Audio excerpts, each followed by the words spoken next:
Natalie Carter, an FBI agent known for her ability to handle the most high-stress situations, found herself navigating the dark, rain-soaked roads of a small, sleepy town. She wasn't wearing her usual work attire, a formal suit that commanded attention, but instead she was dressed in a simple pair of jeans and a hoodie, a reflection of her desire to remain anonymous after a long and grueling day. She was on her way home to her family, tired and eager to leave behind the intensity of her job, if only for a night. As she drove through the empty streets, the storm outside raged with relentless force. The rain came down in heavy sheets, hammering her windshield and making it nearly impossible to see the road ahead. The wind howled, bending trees and shaking the small-town streetlights, adding to the eerie isolation of the moment. Natalie's focus was on getting home safely, her mind occupied with thoughts of a warm bed and a much-needed break from the pressures of her work. But that sense of unease that often accompanied her work lingered, an instinct that had saved her more than once.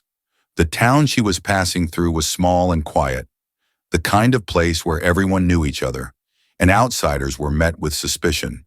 Natalie didn't live here. She was just passing through, hoping to take a shortcut that would get her home faster.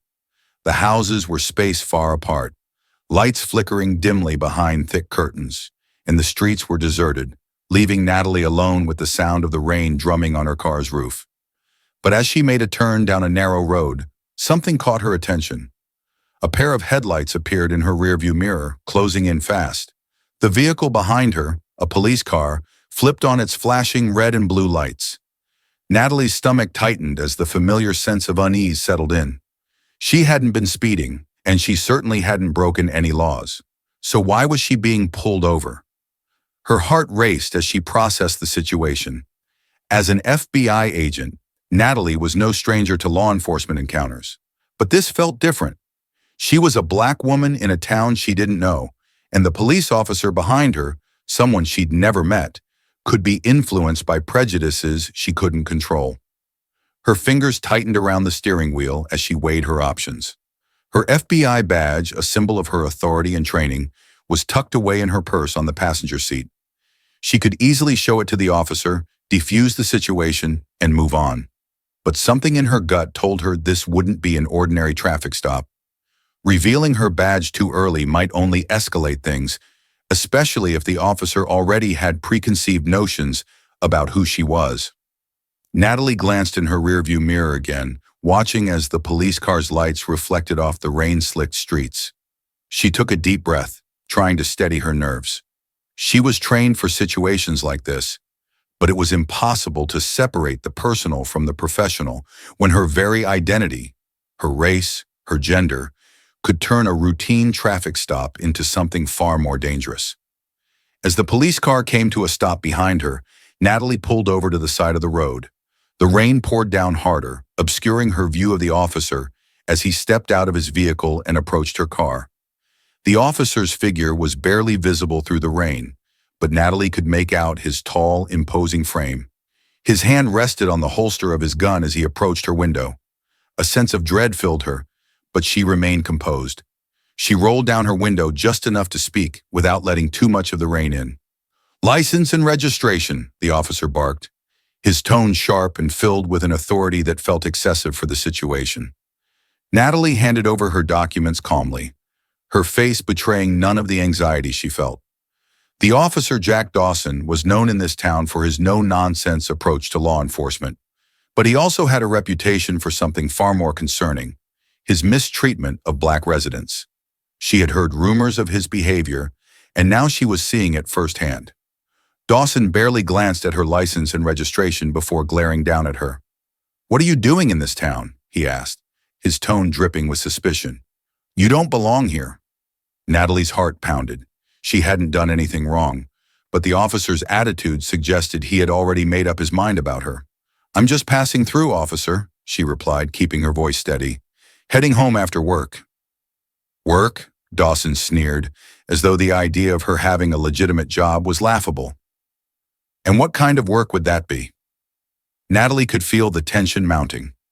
She could tell him the truth, but the way Dawson was looking at her, like she was guilty of something simply for existing in his town, made her hesitant. I'm an FBI agent, she said finally, her voice calm but firm. Dawson's expression didn't soften. If anything, he seemed to grow more agitated. FBI, huh? He said, his voice thick with disbelief. That's a good one. What's an FBI agent doing out here in the middle of nowhere, dressed like that? Natalie resisted the urge to roll her eyes. She wasn't required to explain herself to this man, but she knew that if she didn't, the situation could spiral out of control. Like I said, I'm just passing through. But Dawson wasn't backing down. I don't like your attitude, he growled, leaning closer to her window. Step out of the car. Natalie's pulse quickened. She had done nothing to warrant being forced out of her vehicle. This wasn't a lawful order. It was an abuse of power. But she also knew that refusing could make things worse. Officer, I haven't broken any laws, she said, keeping her tone respectful but firm. There's no reason for me to step out of the car. Dawson's face twisted in anger. Are you refusing a lawful order? He snapped, his hand tightening on the handle of her car door. Natalie's mind raced. She could feel the situation escalating, and every instinct told her to remain calm. I'm not refusing anything, officer, she replied, her voice steady. Had been building in her gut ever since she left the city suddenly intensified. Something didn't feel right. Through the blur of the rain, Natalie noticed a pair of headlights in her rearview mirror. At first, she dismissed it as another car making its way through the storm, but as the vehicle drew closer, a sinking feeling settled in her chest. The headlights weren't fading into the distance. They were gaining on her, the eerie red and blue flashing lights cutting through the downpour. A police car. Her fingers tightened around the steering wheel as her mind raced. She hadn't been speeding. Her car was in perfect condition, and she hadn't broken any traffic laws. There was no reason for a traffic stop. But experience and her years as both a black woman and an FBI agent told her that sometimes reason had little to do with it. Natalie's heart quickened. She glanced at her phone resting in the cup holder beside her. She could call someone, report the incident before anything happened, but a small voice in the back of her mind told her to remain calm, to handle this the way she always did, with composure. As the police car crept closer, its lights now flashing insistently, Natalie realized she had no choice but to pull over. The streets were deserted, the storm providing cover for what felt like an increasingly dangerous situation. She slowed her car and steered it to the side of the road, her mind flashing back to every story she'd heard about black motorists stopped for no reason, their lives turned upside down by unjustified confrontations. The police car followed, coming to a stop behind her. For a moment, there was silence, just the sound of the rain pounding on her roof. Natalie took a deep breath, steadying herself. She knew this wasn't going to be a routine traffic stop. She glanced into the side mirror as the officer, a tall figure with a commanding presence, stepped out of the vehicle. His hand rested on the holster at his hip as he approached her car. Natalie's heart sank.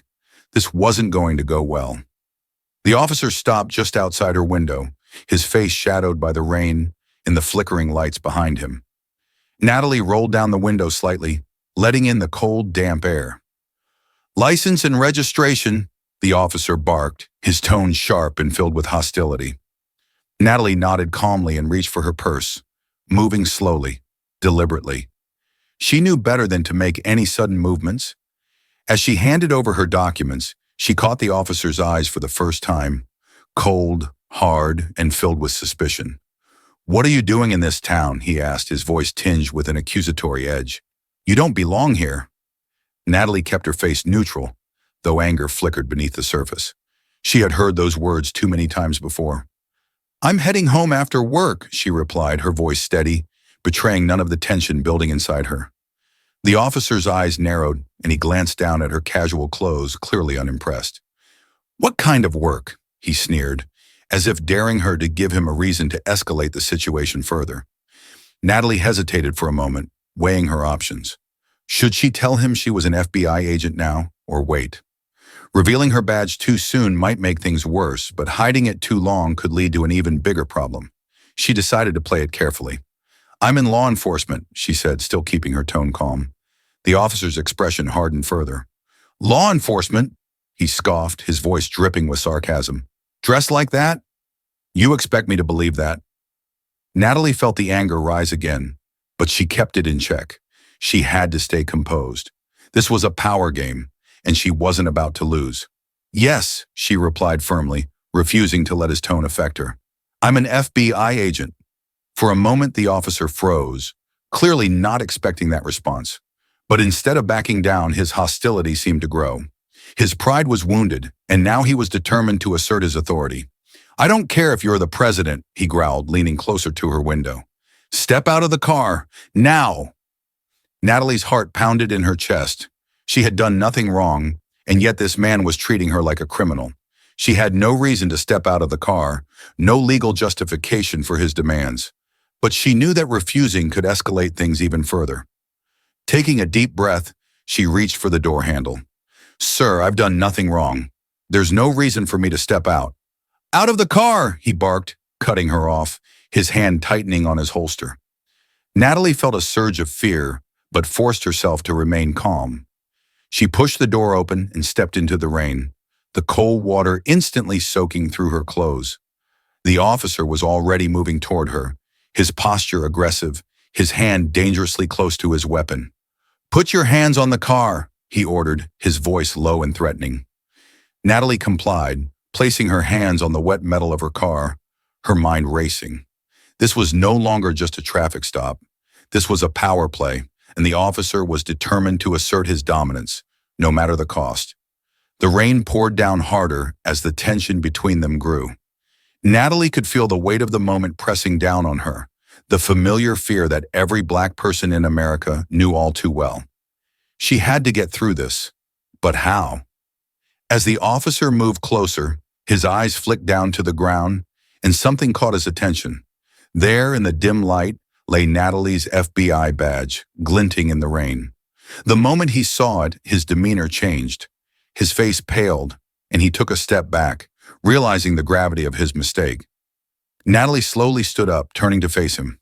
Her gaze was steady, her voice calm but filled with authority. "I told you," she said quietly, "I'm an FBI agent." The officer's eyes widened in disbelief, his hand dropping from his holster. The power dynamic had shifted, and for the first time, it wasn't in his favor. I didn't know," he stammered, the anger draining from his voice, replaced by fear. He took another step back, his mind racing as the reality of the situation began to sink in. Natalie stood tall, her badge now firmly in her hand. "Maybe you should have asked before assuming the worst." The rain continued to fall, a constant reminder of the storm that had brewed between them. But now it was Natalie who held the power, and the officer who had to face the consequences of his actions. The storm continued to rage, the rain beating down on both Natalie and the officer, who now stood frozen in shock. Officer Jack Dawson, a man known for his authority in this small town, was uncharacteristically silent. The weight of his actions and the presence of Natalie's badge seemed to paralyze him. The sound of the rain hitting the pavement filled the silence between them, as if the world around them had come to a halt. Natalie didn't move. She could see the panic flickering in Dawson's eyes as he wrestled with his pride and the realization of the colossal mistake he had just made. His expression, once filled with superiority, was now marred by confusion and fear. But Natalie had encountered men like him before. Men who believed their badge gave them the right to treat anyone as they saw fit, especially someone like her. The officer's lips parted, but no words came out. His eyes shifted from Natalie's badge to her face and back again, his mind struggling to comprehend what was happening. Natalie took a deep breath, the tension in her muscles slowly releasing. She still felt the sting of humiliation from being dragged out of her car, but she wasn't about to let that show. She needed to keep control of the situation, and more importantly, herself. "Officer Dawson," she said, her voice calm and measured, "I'd like to retrieve my belongings from my car." Dawson flinched at her words, his gaze darting back to her face. The rain drenched them both, yet he seemed oblivious to it, still rooted to the spot. Finally, he gave a stiff nod. "Go ahead," he muttered, his voice barely audible over the sound of the storm. Natalie turned slowly, never taking her eyes off the officer. She bent down and carefully picked up her purse, then gathered her scattered documents from the rain-soaked pavement. As she did, she felt Dawson's eyes on her, watching, waiting, his tension palpable. She straightened up and placed her documents inside her car, giving herself a moment to breathe. This wasn't the first time Natalie had encountered a situation like this, but each time felt uniquely exhausting. She had trained for high-stress situations, had been in life-or-death scenarios during her career, but these kinds of encounters, where she was forced to defend her humanity, always cut the deepest. The subtle and overt prejudices, the assumptions made about her because of her race, the power plays, it was a different kind of battle, one she faced too often. When she turned back to face Dawson, he was still standing there, rigid and uncertain. His hand no longer hovered near his weapon, but it was clear that his pride was wounded. His next move would determine whether this encounter would escalate further or begin to de-escalate. "I think we both know," Natalie said, her voice steady, "that this didn't have to happen." Dawson blinked, clearly taken aback by her directness. He opened his mouth to respond, but Natalie held up a hand, cutting him off. "Let me ask you something," she continued, her gaze never wavering. "What exactly made you pull me over?" Dawson shifted uncomfortably, glancing down at the ground before meeting her eyes again. His jaw clenched, and for a moment it seemed like he might try to bluff his way through the situation. But the weight of her badge, gleaming in the dim light from his patrol car, hung between them like a judge's gavel, waiting to deliver a verdict. You were driving through a part of town where we've had some issues," he muttered, his tone defensive. You thought what?" Natalie asked, her voice calm but unyielding. "That I was a threat? That I didn't belong here?" Dawson's face flushed with embarrassment, but he still didn't back down. "It's my job to protect this community. We've had break-ins. I saw someone I didn't recognize." Natalie's anger flared, but she kept it tightly controlled. "And you assume that because I'm a black woman driving through this town, I must be the problem?" Dawson's face twisted, the defensive walls he had built around himself starting to crumble. He took a step back, his hands twitching at his sides as he tried to salvage what was left of his authority. "I didn't mean it like that," he stammered, but Natalie could hear the cracks in his voice. "I was just doing my job." "Doing your job?" Natalie repeated, her voice hardening. "Is it part of your job to drag innocent people out of their cars because of the way they look?" Dawson's gaze faltered, his eyes dropping to the ground. The storm around them seemed to grow louder, the wind and rain swirling in a chaotic dance that mirrored the turmoil inside him. His hand ran through his wet hair, the weight of the situation pressing down on him like a heavy burden he hadn't expected. "I didn't know," he whispered, more to himself than to Natalie. "That's exactly the problem," Natalie shot back. "You didn't care to know. You assumed. And because of that assumption, you put me, someone who has done nothing wrong, in danger." Dawson opened his mouth as if to argue, but he stopped himself. There was no defense for what he had done.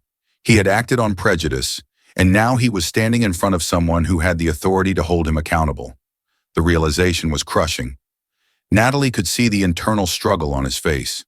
Part of him wanted to lash out, to assert his dominance as he always had. But another part, perhaps a quieter, more human part, was beginning to understand the gravity of his mistake. The silence between them stretched, the rain the only sound as it pounded relentlessly against the ground. Natalie could feel the tension still hanging in the air, but she wasn't going to let it end like this. "I'll be reporting this incident," she said firmly, "and I expect a full investigation." Dawson flinched at her words, the reality of the situation crashing down on him with full force. He looked at her, a mixture of fear and regret in his eyes. For the first time, he seemed to truly understand what he had done. He struggled for words, his voice barely more than a whisper. "I didn't mean for it to go this far." But it had, and now there was no turning back. The rain intensified, hammering down on the two of them, as if nature itself was mirroring the tension between Natalie and Dawson. For a long moment, neither of them moved. Natalie could feel her heartbeat pounding in her ears, and although her training had conditioned her for high-pressure situations, this felt different. This wasn't just about her as an FBI agent. This was personal. Dawson's face contorted in frustration, fear, and something else, pride. He was still trying to hold on to his authority, despite everything. His hand twitched near his holster again, not in threat, but as if he needed the physical reminder of the power it symbolized. Natalie saw it, and the realization struck her. This man wasn't going to let this end easily. He couldn't afford to lose, not like this. "I didn't realize," Dawson muttered again, this time louder, his words slipping between the sound of the storm. "You thought wrong," Natalie cut in sharply, her voice slicing through the air like a knife. "You saw what you wanted to see, and now, here we are." Dawson flinched at her words, but his pride forced him to stand firm. He took a step closer, his posture stiff, his jaw clenched. "I'm not going to apologize for doing my job." Natalie's eyes narrowed and she stepped forward as well, her soaked clothes clinging to her skin, the rain dripping from her hair. "Your job?" she asked, incredulous. "Your job isn't to harass innocent people. Your job is to protect and serve, not to abuse your power because of some twisted belief about who belongs where." Dawson's face flushed with anger. "Don't twist my words," he snapped. "I wasn't harassing you. I was following protocol." Natalie could feel her patience wearing thin. "Protocol?" she repeated, her voice rising. "Is it protocol to pull someone over because they don't look like they belong in your town? Is it protocol to drag a woman out of her car in the pouring rain because you think she's a threat based on nothing but her skin color?" Dawson recoiled as if he'd been slapped. His face twisted with frustration, and for a moment he looked like he might lash out again. But instead, he took a deep breath, clearly trying to regain control of the situation. "I didn't know you were FBI," he said, his voice strained. If you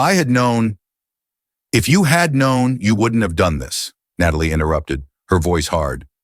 "That's the problem, Officer Dawson. You shouldn't have to know who I am to treat me with respect. You shouldn't need to see a badge to recognize my humanity." The silence between them stretched, the weight of her words settling over both of them. Dawson stood there, drenched, his fists clenched, his pride battling with the truth that was now undeniable. Natalie took a step closer, her gaze never leaving his. "You don't get to decide who belongs where. You don't get to decide who is a threat based on your assumptions. And you certainly don't get to treat people like criminals because you feel uncomfortable with the color of their skin." Dawson's face was pale now, the bravado that had fueled him earlier, draining away as the gravity of the situation finally settled in. The rain continued to pour down, soaking them both, but the storm inside Dawson was far more turbulent. "I thought," his voice wavered, his defenses crumbling. "I thought you were someone else." Natalie shook her head, the anger still simmering beneath the surface. "You thought I was what you wanted me to be, a threat. You didn't stop to ask questions. You didn't stop to think. You just acted on your prejudice." Dawson looked down, unable to meet her gaze. His shoulders sagged under the weight of her words, and for the first time he seemed to truly understand what he had done.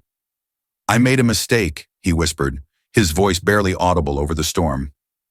Natalie didn't let up. "This isn't just a mistake, Officer Dawson. This is your job. This is your responsibility. And tonight, you failed." The words hit him like a punch to the gut, and he staggered back a step, his breath hitching. He looked at her, his eyes wide with fear and regret, but also with a glimmer of realization.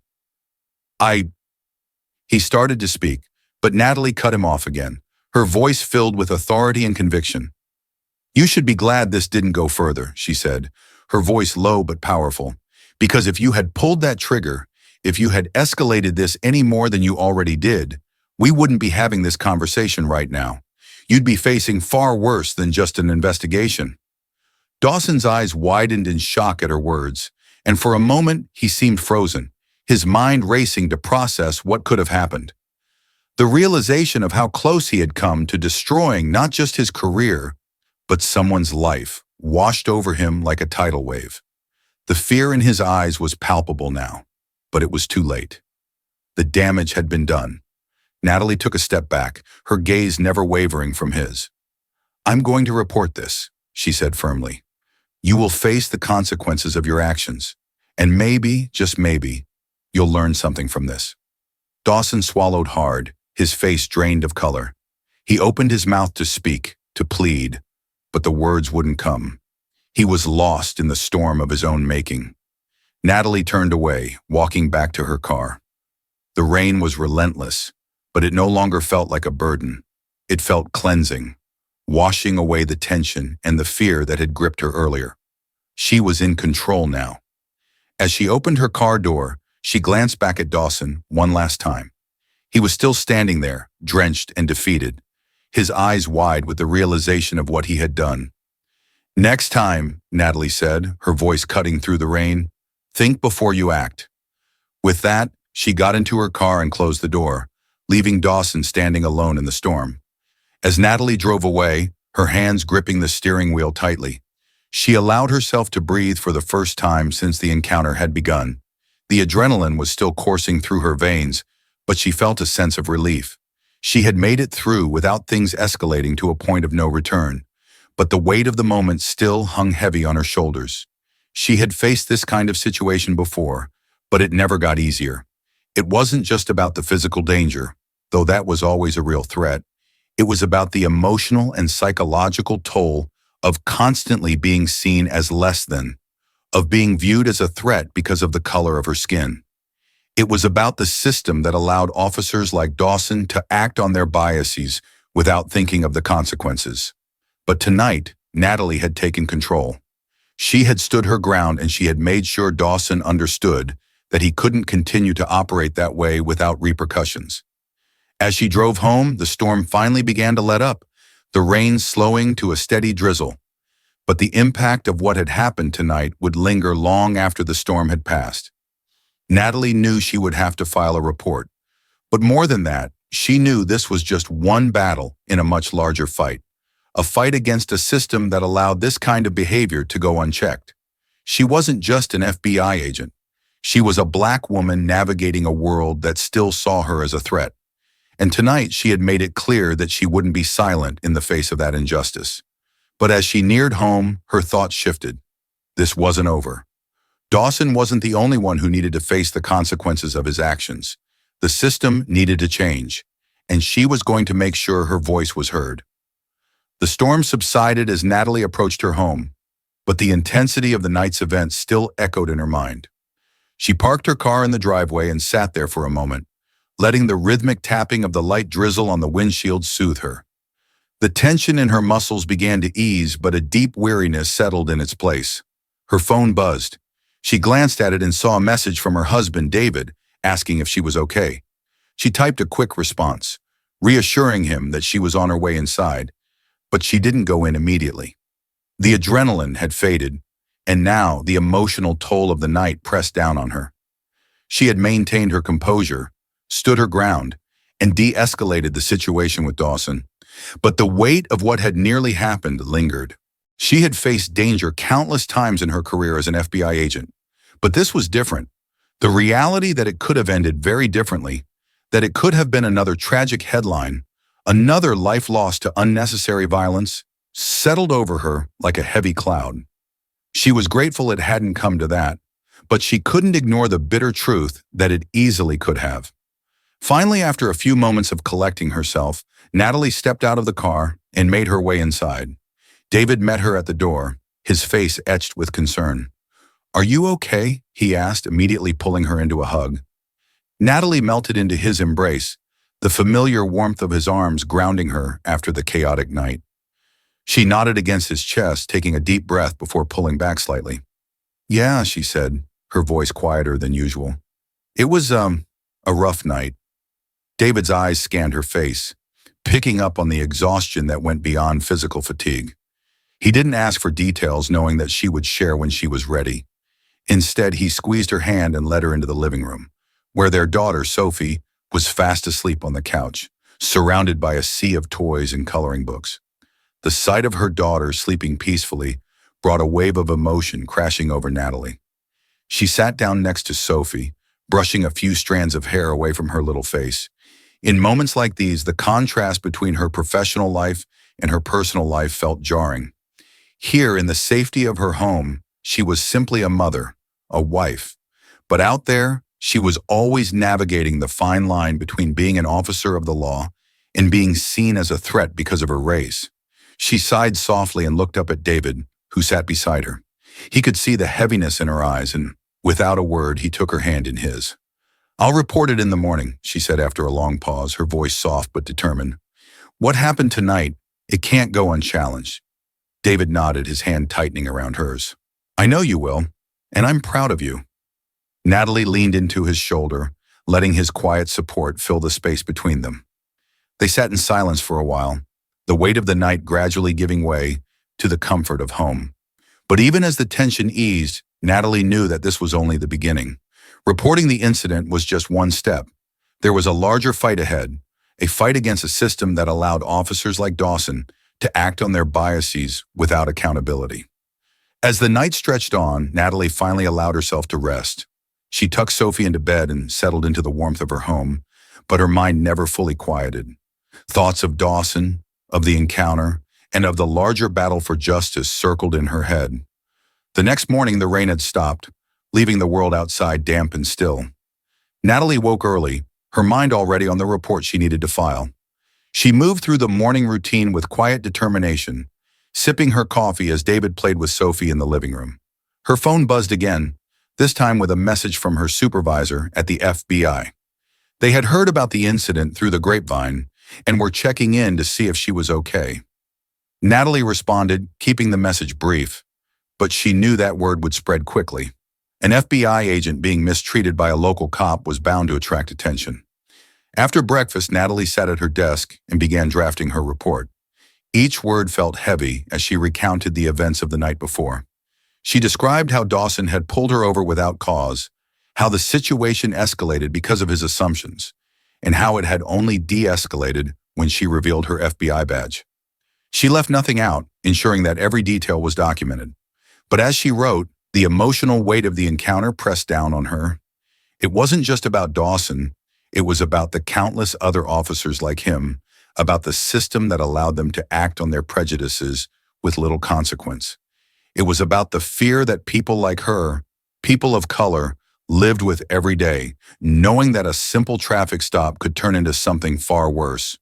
When she finished the report, she sat back in her chair, staring at the screen.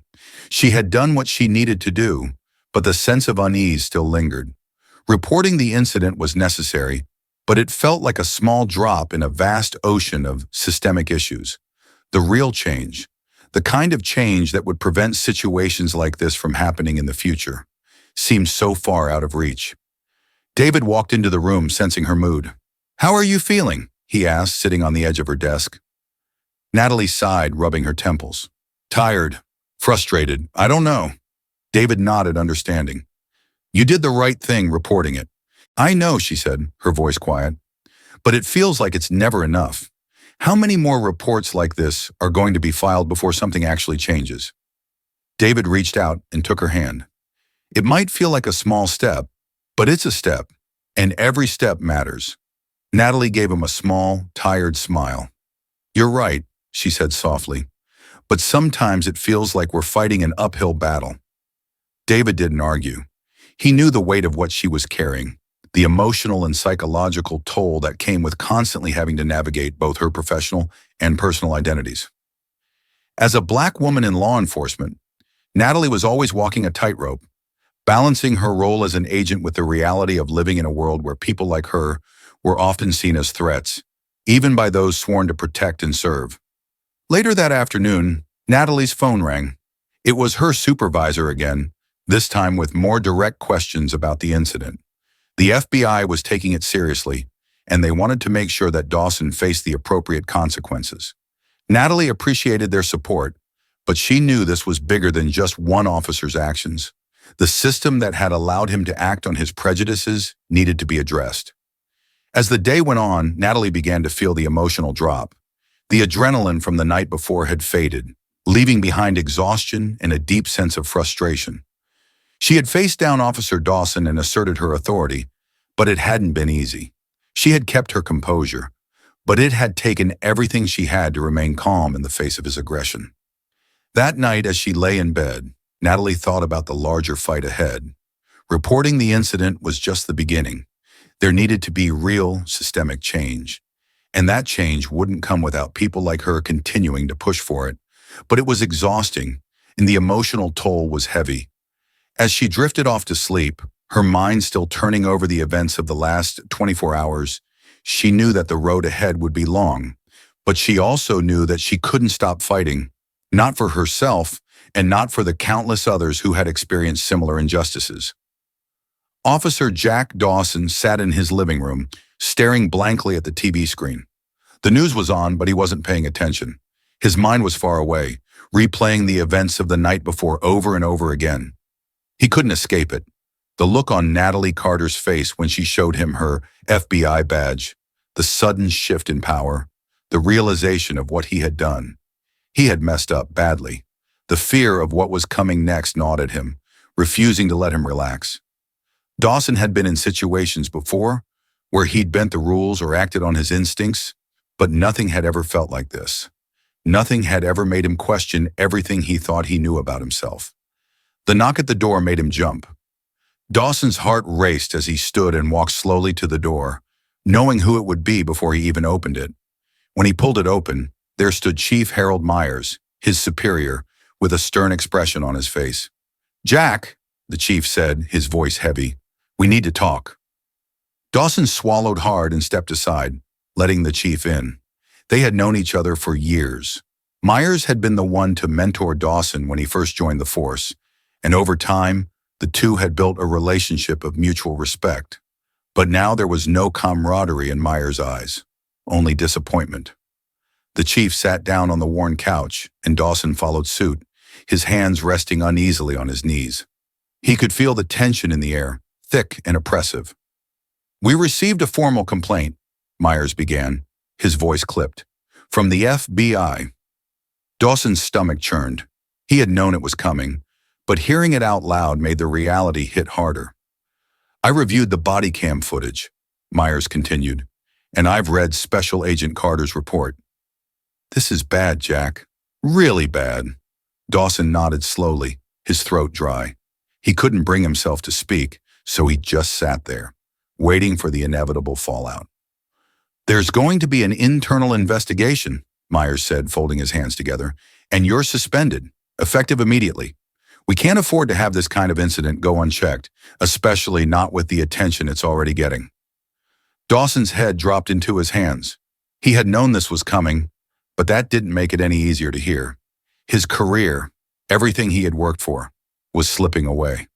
"I didn't mean for it to go this far," Dawson muttered, his voice hoarse. Myers sighed, leaning back in the chair. "It doesn't matter what you meant. What matters is what you did. You let your personal biases get in the way of your judgment, and now we're all paying the price for it." The words stung, but Dawson couldn't deny the truth in them.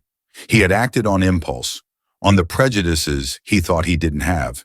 He hadn't even stopped to think, to question why he felt so threatened by a woman who had done nothing wrong. "You have to understand," Myers said, his tone softening just slightly. "This isn't just about you, Jack. This reflects on the whole department. We're going to be under a microscope because of this." Dawson finally looked up, meeting the chief's eyes. "I know," he said quietly. "I screwed up." The chief nodded. "Yeah, you did. But now you have to figure out what you're going to do about it. This isn't just going to blow over. The FBI is involved, and the media is already picking up the story." Dawson felt a cold sweat break out on his forehead. The media. He hadn't even thought about that. If this got out, if people started digging into his past, there was no telling what they'd find. Every minor infraction, every questionable call he had made in his career would be brought to light. He could see the headlines already. "Racist cop targets black FBI agent in unjustified traffic stop." Myers stood up, looking down at Dawson with a mixture of pity and frustration. "I'll be honest with you, Jack. I don't know how you're going to come back from this. But if you do, you'd better be a changed man." Dawson's mouth went dry as he watched the chief leave. The weight of what had just happened pressed down on him, suffocating him. His entire career was hanging by a thread, and there was nothing he could do to stop it from unraveling. As the days passed, Dawson's suspension became public knowledge. The local news stations picked up the story, and soon his name was all over the media. He couldn't leave his house without feeling the weight of the community's judgment.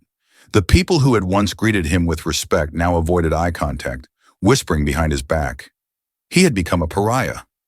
Dawson spent most of his time in his living room, pacing back and forth, trying to make sense of it all.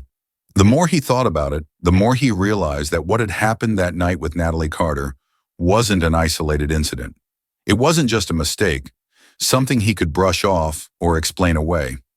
It was part of a larger pattern, a pattern he hadn't even been fully aware of until now. He thought back to all the times he had pulled over drivers who didn't look like they belonged in his town.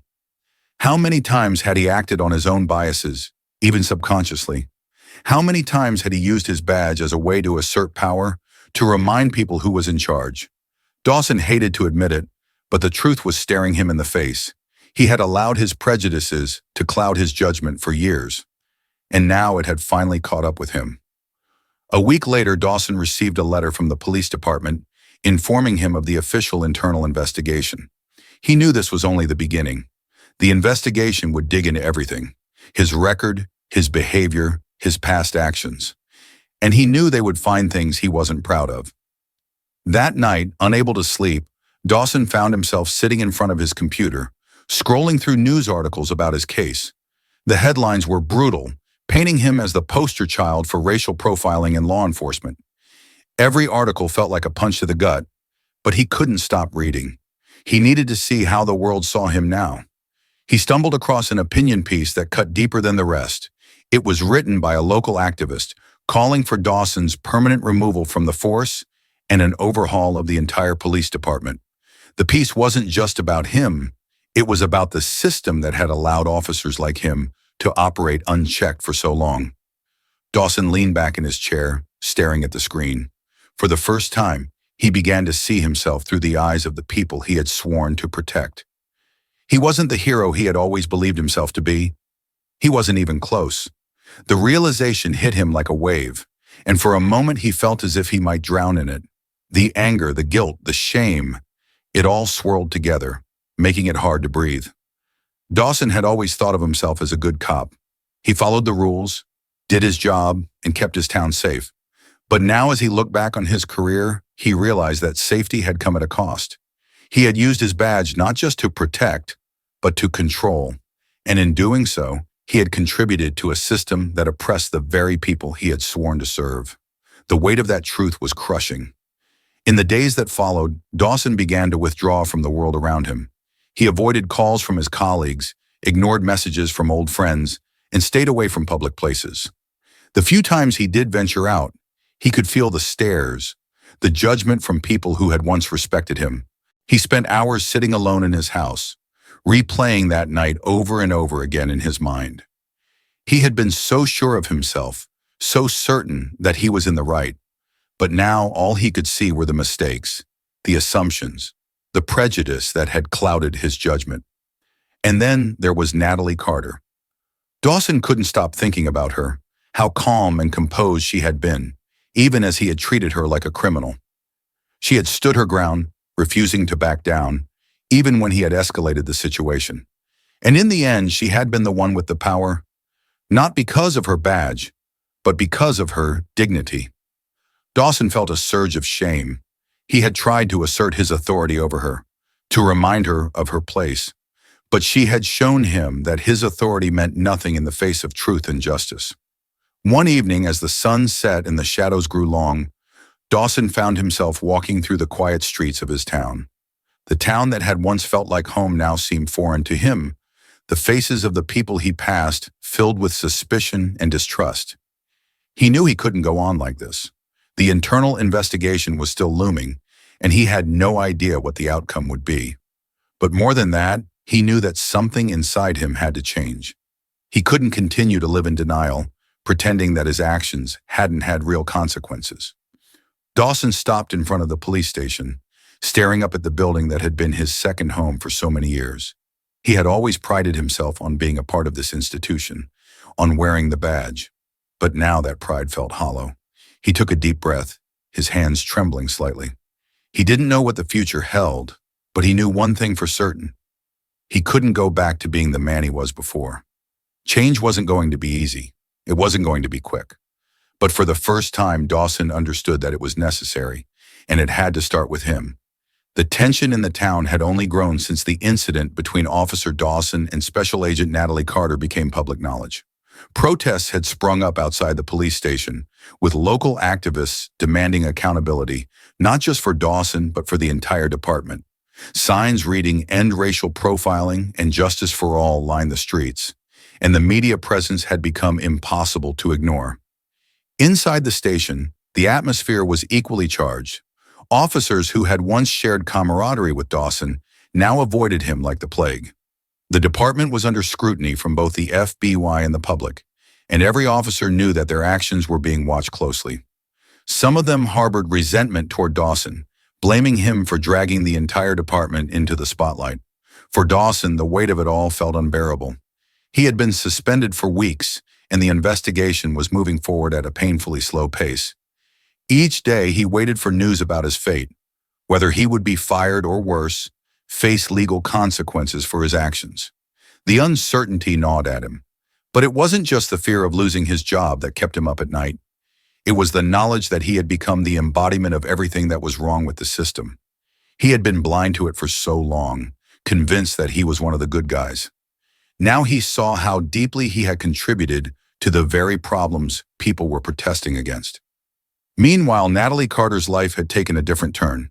The incident with Dawson had catapulted her into the public eye, and while she was reluctant to embrace the attention, she knew she had a responsibility to use her platform to advocate for change. She had become a vocal advocate for police reform, speaking at community meetings and appearing on local news segments to discuss the broader issues of racial profiling and the need for systemic change. But the public attention came with its own challenges. Not everyone was supportive of her message. Natalie received backlash from some law enforcement supporters who saw her as an outsider trying to dismantle their way of life. The pressure was immense, but Natalie remained steadfast in her resolve. She knew that her fight wasn't just about her. It was about all the people who had been mistreated, marginalized, or silenced because of systemic injustice. One evening, as Natalie sat in her living room with David and Sophie, her phone buzzed with a message from her supervisor. There was an update on the Dawson investigation. The internal review had revealed several other questionable incidents in Dawson's career, incidents that had gone unnoticed or unreported until now. The department was preparing to make a decision about his future, and they wanted Natalie to be part of the process. Natalie put the phone down, her mind racing. She had expected this, but now that it was happening, the weight of the moment felt overwhelming. She was being asked not just to report the facts, but to be part of a larger movement toward accountability and reform. David noticed the change in her expression and sat beside her, his hand resting on her knee. "What's going on?" he asked gently. "They're moving forward with the investigation," Natalie said quietly.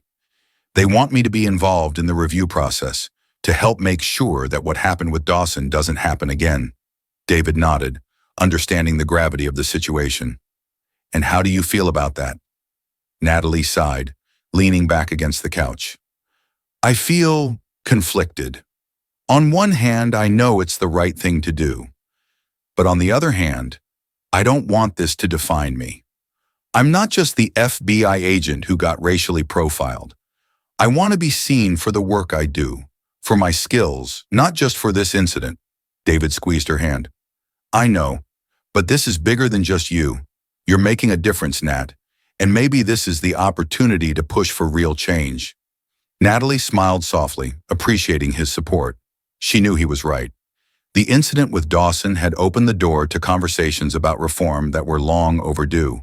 She couldn't turn away from it now, even if it was emotionally draining. She had to keep pushing forward. The next morning, Natalie met with her supervisor and a group of civil rights advocates to discuss the findings of the investigation. They went through the report meticulously, noting each instance where Dawson had acted on his biases or abused his authority. It was a sobering experience for everyone in the room, but Natalie felt a sense of purpose. This was what needed to happen. As they discussed potential outcomes, Natalie remained quiet, listening to the perspectives of the others in the room. Some argued that Dawson should be fired immediately, while others believed that he should face legal consequences. There were even discussions about how his actions reflected a broader issue within the department, leading to suggestions for mandatory racial bias training for all officers. When it was Natalie's turn to speak, she took a deep breath, gathering her thoughts. I think we all know that what happened with Dawson is part of a much larger problem, she said, her voice calm but firm. Firing him won't fix the system, but it's a start. There has to be accountability, not just for him, but for every officer who thinks they can act on their biases without consequence. The room was silent for a moment as the others absorbed her words. Then her supervisor nodded. You're right, Natalie. This is about more than just one officer. We need to look at the bigger picture. While the investigation into Dawson's actions continued, the protests outside the police station grew larger. Community leaders organized marches, calling for an overhaul of the police department's policies and demanding justice for those who had been wronged by the system. The atmosphere was charged with emotion, and it was clear that something had to change. Dawson, meanwhile, watched the protests unfold from the safety of his home. He hadn't been back to the station since his suspension, and the isolation was starting to get to him. He felt like a prisoner in his own house, trapped by the consequences of his actions and the weight of his guilt. One evening, as he watched the news coverage of the protests, something inside him shifted. For weeks, he had been wallowing in self-pity, consumed by fear of losing his job and his reputation. But now, as he watched the protesters march through the streets, chanting for justice and reform, he began to see things differently. This wasn't just about him. This was about a system that had been broken for a long time, a system that he had been complicit in upholding. And while he couldn't change the past, he could choose to do something different moving forward. Dawson picked up his phone and dialed the number of the local community center. It was time to face the people he had wronged. The next day, Dawson arrived at the community center, his heart pounding in his chest. He hadn't been out in public since the incident, and he knew there would be people here who recognized him. He had been warned by his lawyer to stay out of the spotlight, but he couldn't stay silent any longer. As he entered the building, he was met with wary glances and whispered conversations. People knew who he was, and they weren't happy to see him. But Dawson pressed on, determined to face the consequences of his actions head-on. He made his way to the front of the room, where a group of community leaders and activists were gathered for a town hall meeting. Natalie was there too, sitting among them. When their eyes met, Dawson felt a wave of shame wash over him, but he pushed it aside. He had to do this. I'd like to say something, Dawson said, his voice shaky but determined. The room fell silent, and all eyes turned toward him. He felt the weight of their judgment, but he didn't flinch. I know that nothing I say can undo what I've done, he began, his voice steadying as he spoke. I acted on my biases, and I let my prejudices cloud my judgment. I let the power of my badge get to my head, and I made a terrible mistake. He paused, taking a deep breath. I've spent weeks reflecting on what happened that night, and I've come to understand that this isn't just about me. It's about a system that has allowed people like me to act on our biases without consequence. And I'm here because I want to be part of the solution. There were murmurs in the crowd, some skeptical, some surprised. Natalie watched him closely, her expression unreadable. I know I have a lot to make up for, Dawson continued, and I don't expect forgiveness. But I want to do better. I want to be part of the change that's needed in this community. He finished his speech and stepped back, waiting for the backlash he was sure would come. But instead, there was a long, tense silence. Then slowly, one of the community leaders stood up. You've got a lot of work to do, Officer Dawson, the man said, his voice firm. But if you're serious about being part of the solution, then you need to start by listening. You need to hear the stories of the people you've wronged and understand the harm that's been done. Dawson nodded, his heart pounding. He was ready. It wouldn't be easy, but he was committed to facing the consequences of his actions and working toward real change. As the meeting continued, Dawson sat down, listening as people shared their experiences with racial profiling and police brutality. He heard the pain in their voices, the anger, and the frustration. And for the first time in his career, he truly understood the depth of the problem. When the meeting ended, Dawson stood up to leave. As he made his way toward the door, Natalie approached him. She didn't say anything at first, just looked at him with a mixture of curiosity and caution. I wasn't expecting that, she said finally. Dawson shrugged, his shoulders heavy with the weight of his own guilt. Neither was I, but I couldn't keep running from it. Natalie studied him for a moment, then nodded. We'll see if you're serious about changing. Words are one thing, action is another. Dawson nodded, knowing she was right. He had a long way to go, but he was ready to start the journey. The town hall meeting was a turning point for Officer Jack Dawson. For the first time, he wasn't running from the consequences of his actions. He had faced the community, listened to their anger and frustration, and acknowledged his role in perpetuating a system that had caused so much pain. But he knew that words alone weren't enough. Real change would require action, and Dawson was prepared to take the difficult steps necessary to prove that he was serious about changing. The following weeks were a whirlwind of media coverage, investigations, and public scrutiny. The internal investigation into Dawson's actions had uncovered other questionable incidents, leading to more pressure on the department to address its systemic issues. The police chief, Harold Myers, was forced to announce a sweeping review of the department's policies, including mandatory racial bias training for all officers and a commitment to reform. But for Dawson, the hardest part was not the public scrutiny, it was the personal reckoning. Every day he wrestled with the weight of his guilt, knowing that his actions had harmed people who had done nothing to deserve the treatment he had given them. He had always thought of himself as a good cop, but now he saw the flaws in that thinking. Being a good cop wasn't just about following the rules. It was about treating people with dignity and respect, no matter who they were or where they came from. At the same time, Natalie Carter was grappling with her own challenges. While her public advocacy for police reform had gained traction, it had also drawn criticism from some quarters. She received hate mail, online threats, and pushback from those who viewed her as anti-police. It was exhausting, and there were days when she questioned whether she had the strength to keep going. One evening, after a long day of interviews and meetings, Natalie sat at her kitchen table, staring at her phone. She had just received another message from a reporter, asking for a statement about the ongoing investigation into Dawson. The pressure was unrelenting, and it was starting to wear on her. David, sensing her frustration, sat down beside her. "You don't have to respond to every message, Nat," he said gently. "You've done so much already." Natalie sighed, running a hand through her hair. "I know, but it feels like if I stop, even for a moment, the momentum will slow down. People will forget why this matters." "They won't forget," David said. "You've sparked something bigger than one incident. The community is behind you, and they're not going to let this issue fade away." Natalie nodded, appreciating his support, but the weight of responsibility still pressed down on her. She was tired, emotionally drained from carrying the fight for so long. But she knew that stepping back wasn't an option, not yet. The work wasn't done. The day of the final review hearing arrived.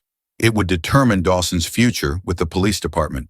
The investigation had uncovered multiple instances where Dawson had acted on his biases, but there were also officers who came forward to vouch for his character, claiming that he had been a dedicated member of the force for years.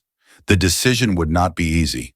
Natalie had been invited to attend the hearing, not as a witness, but as an advocate. Her role in the investigation had been critical, and the department wanted her to be part of the conversation about what came next. She sat in the back of the room, watching as Dawson took his seat at the front, flanked by his lawyer. The atmosphere in the room was tense. The police chief, Harold Myers, stood at the front of the room, along with a panel of department officials and community leaders. They would be the ones to decide Dawson's fate. "Officer Dawson," Chief Myers began, his voice steady but firm, "the investigation into your actions has revealed a pattern of behavior that is deeply concerning. While we acknowledge your years of service, we cannot ignore the fact that you have allowed your personal biases to influence your professional conduct." Dawson sat stiffly in his seat, his eyes fixed on the floor.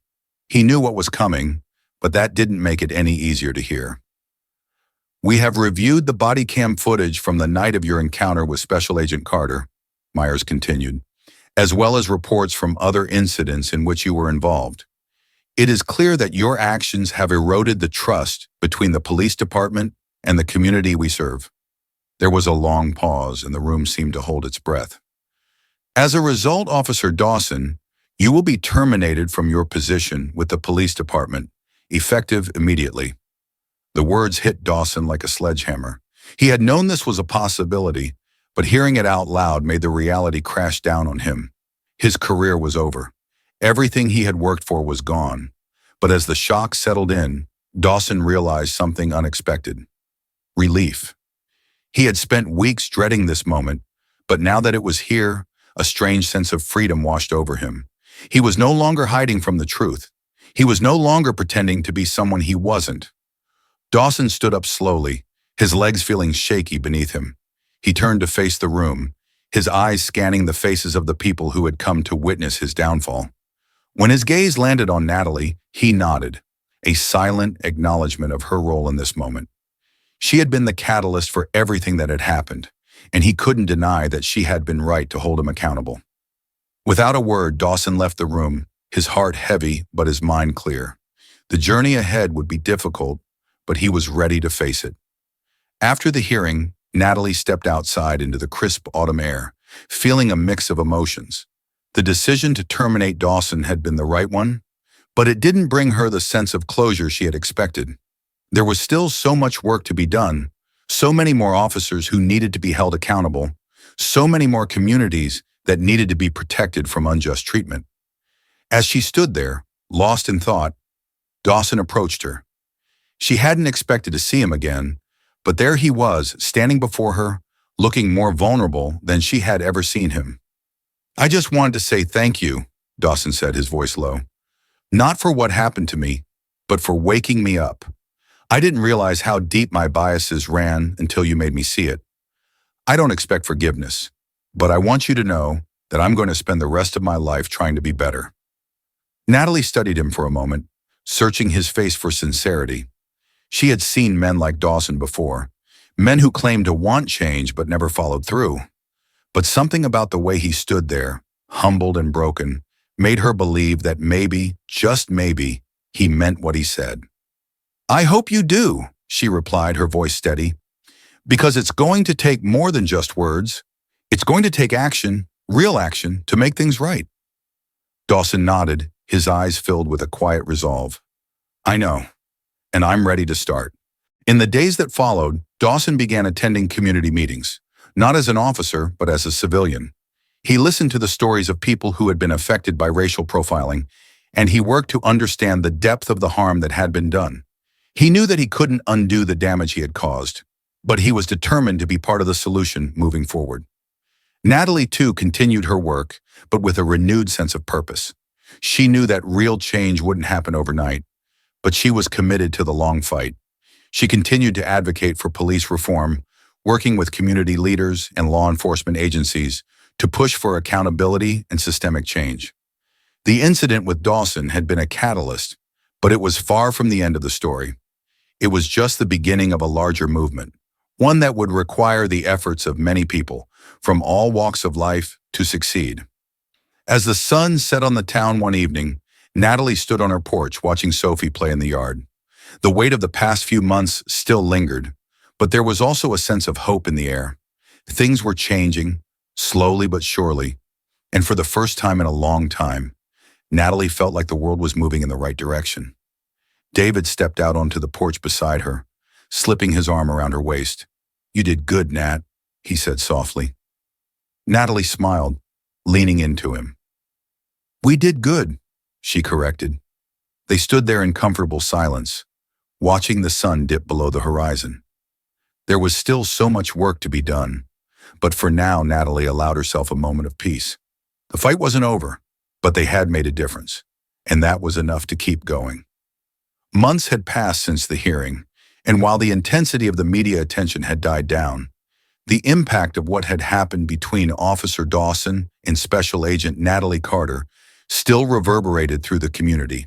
The protests had calmed, but the conversations they had sparked continued, both in the public eye and behind closed doors. For Dawson, life had changed dramatically.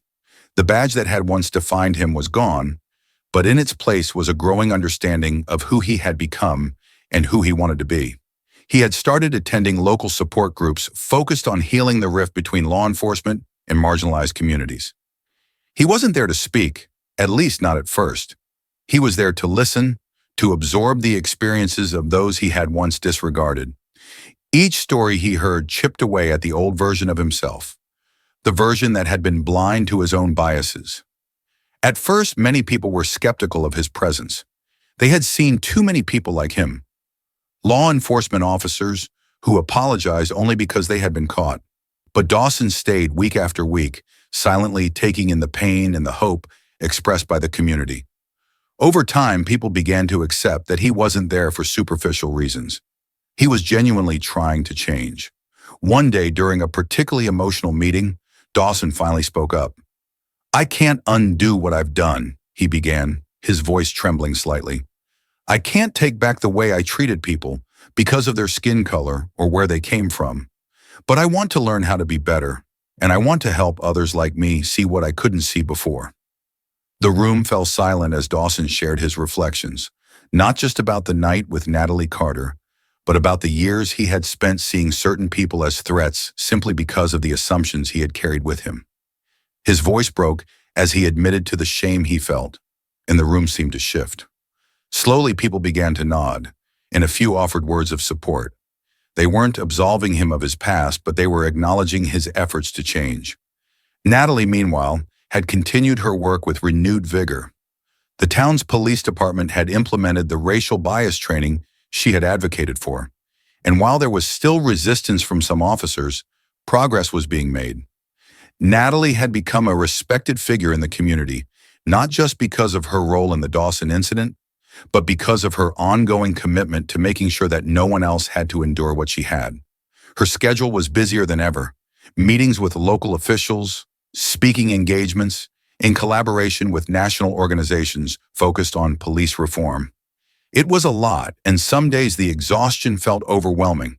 But every time she considered slowing down, she remembered the people who still faced the same dangers she had, and she pressed on. One evening, after a particularly long day, Natalie found herself reflecting on how much had changed. She sat on the back porch watching the stars begin to dot the night sky and thought about the journey she had been on since that stormy night with Dawson. It hadn't been easy, and there were times when she had questioned whether the fight for justice was truly worth the personal toll it took. But looking back, she realized just how far they had come and how important it was to keep moving forward. David came out to join her, carrying 2 mugs of tea. He handed one to her and sat down beside her, his presence a calming anchor in her busy life. "You seem lost in thought," he said, taking a sip of his tea. Natalie smiled softly, holding the warm mug in her hands. "Just thinking about how much has happened," she replied. "It feels like everything has changed, but at the same time, there's still so much more to do." David nodded. "That's the thing about change. It's slow, but every step forward counts." Natalie leaned her head on his shoulder, letting the quiet of the night settle over them. "It's hard to believe that one night could lead to all of this," she murmured. "I never thought I'd be in this position." David chuckled. "You've always been a fighter, Nat. This is just the next battle." They sat together in comfortable silence for a while, watching the stars. Natalie felt a sense of peace wash over her, a rare moment of stillness in the whirlwind of her life. She knew the fight wasn't over, but she also knew she wasn't alone in it. She had her family, her community, and the countless people who were standing with her, pushing for the same change. A few weeks later, there was a community event held at the town square. It was meant to celebrate the progress that had been made, both in the police department and in the wider community. There were speeches from local leaders, performances by local artists, and tables set up with information about ongoing reform efforts. Natalie was one of the speakers at the event, and as she stood at the podium, looking out at the crowd, she felt a wave of emotion. So many people had come together for this cause, and while there was still much to be done, there was a sense of hope in the air. The community had found its voice, and it wasn't going to be silenced. "Change doesn't happen overnight," Natalie began, her voice strong and clear. "But it does happen, and it happens because people like you, people who care about justice, about fairness, about humanity, refuse to give up." The crowd responded with cheers and applause, and Natalie smiled, feeling the energy of the moment.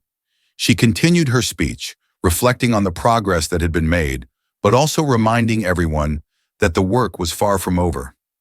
As she wrapped up, she looked out and saw Dawson standing near the back of the crowd. He wasn't trying to draw attention to himself. He was just there, quietly observing. Their eyes met, and for a brief moment there was an understanding between them.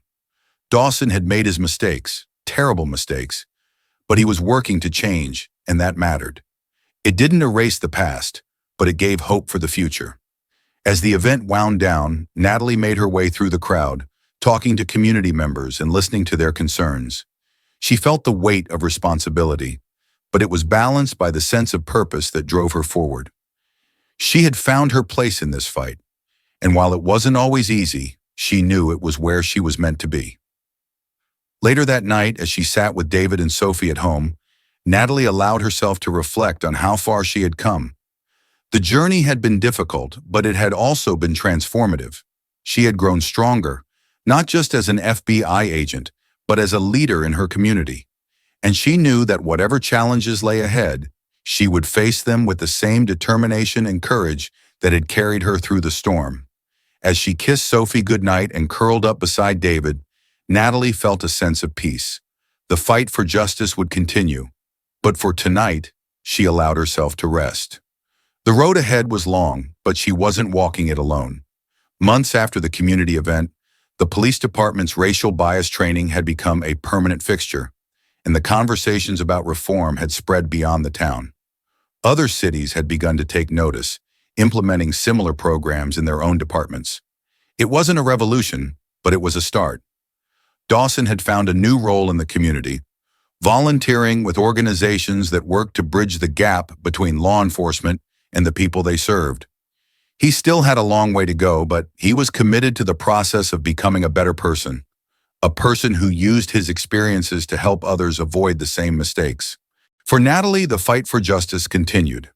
She had become a respected voice in the national conversation about police reform, but she never lost sight of the small town where it had all started. She kept working with her community, ensuring that the progress they had made would continue to grow. The road ahead was uncertain, but Natalie knew one thing for sure: change was possible. It was slow, it was hard, and it was messy, but it was possible. And that, more than anything, gave her hope. As the night settled over the town and the day's events began to fade into memory, one thing remained clear: change was happening. Slowly, steadily, the community was transforming, and Natalie, along with others, had played a vital role in making that change possible. If you found this story compelling and thought-provoking, and if you're passionate about justice and creating a better future, we invite you to stay connected with us. There are more stories, discussions, and important issues to explore together. Please don't forget to subscribe to our channel and click the notification bell so you never miss an update. Your support helps us continue creating content that matters, sharing stories that inspire, and advocating for change in our communities. Together, we can make a difference. Thank you for watching, and we look forward to seeing you in the next video.